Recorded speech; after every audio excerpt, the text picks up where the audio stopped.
I am so glad you are here. I am so glad you are here. It is Divine Saturday in my world, and we are still talking about numerology and how it affects tarot cards and your ability to read them quickly, easily, learn the tarot comfortably.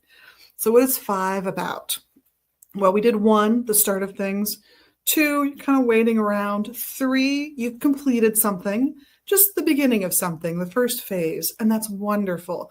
That leads to four, where you're feeling accomplished, stable, grounded, one way or the other. Five represents change. You've had time to recuperate. It's time to get on with the next level of what's going on in your life. So, what do these fives mean? Well, it can mean, as in the case of the Five of Cups, which traditionally would be someone seated under a tree, staring at two turned over cups, or staring at some stuff that makes them sad, but still having some stuff in reserve. Those three chalices there, those three goblets there, they are still yours, even though you've lost some things because there's two turned over. This is still about you still have stuff. It's okay. But there's been a big change. Perhaps a relationship has come to an end, some heartache. You're still you. You still have your grounded self, but you've had to maybe let go of some people in your life. Or you've had to come to a new understanding with how a particular relationship might work. That can be hard, even if it's a good change. That can be a hard thing to grapple with. Emotions and cups, fives and change, right? What if we're talking about coins or pentacles? Five. Often this has been pointed out as a financial hardship card. So that coins thing gets emphasized here. It could have to do with spirituality as well, but it's usually about hardship. Things have shifted in a way you are not comfortable with, that you were working your way through. Oof. And we all wish the best for you with the Five of Pentacles or coins. What if we're talking about Five of Swords? That fight, that confrontation might not have gone the way you wanted it to. It is about confronting things and maybe remembering the power of plantain or the serenity prayer, accepting the things you're not going to be able to fix because you have learned with this card at this stage of your progress, you have learned what you can't fix in the situation, what you're going to have to deal with, incorporate in, go around. You're going to have to figure out what to do about this. But it's a big shift. It's a big change. And if it's wands, Five of Wands, sometimes here we're also talking about some kind of loss or growth opportunity. And that is the flip side to loss, is their growth opportunities once you put the pain past you. So fives are often about shifting sands. Your feet are no longer on that stable ground that the four provides.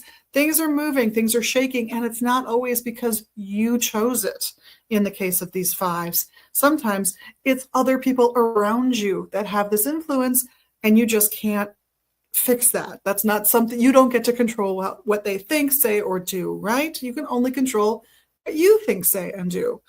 And that leads me with this last one, which is the five in the major arcana.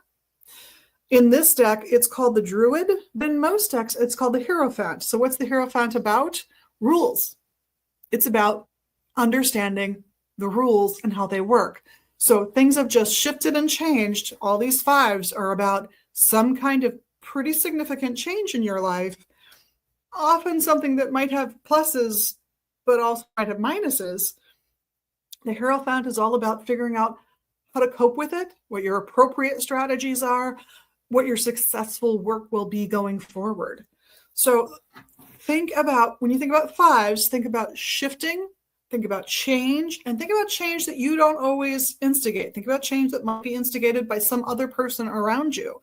If it's minor arcana, I often think of it as individual people having an impact on you. If it's major arcana, like our little Druid Hierophant friend here, then I often think of it as influences beyond your immediate grasp. Things, the universe moves in a way that just shunts you along a particular path for a time and you have less choice than you might like. Or enough people are involved in the situation that really nobody has a full say, and it's all about letting the group coalesce into what it needs to become and figuring out those little unwritten social rules as part of that growth. So always think of 5 as growth, change, sometimes uncomfortable change, but growth, change, and looking forward to a better tomorrow. Always with 5s, you're looking to a better tomorrow. Well, I hope that helps. Understanding those cards. We'll talk about 6s next week. 6s are fun. They're a wonderful place to land after 5. In the meantime, I'm Liz, and on behalf of myself and all of the staff here at Magus Books and Herbs in Minneapolis, thank you all for doing all of the magical things you do in your own life, and of course, here when you like, subscribe, share, etc. In the meantime, we hope to see you here at the shop at 2520 Central Avenue Northeast in Minneapolis, or online at magusbooks.com. That's magusbooks.com. Blessed be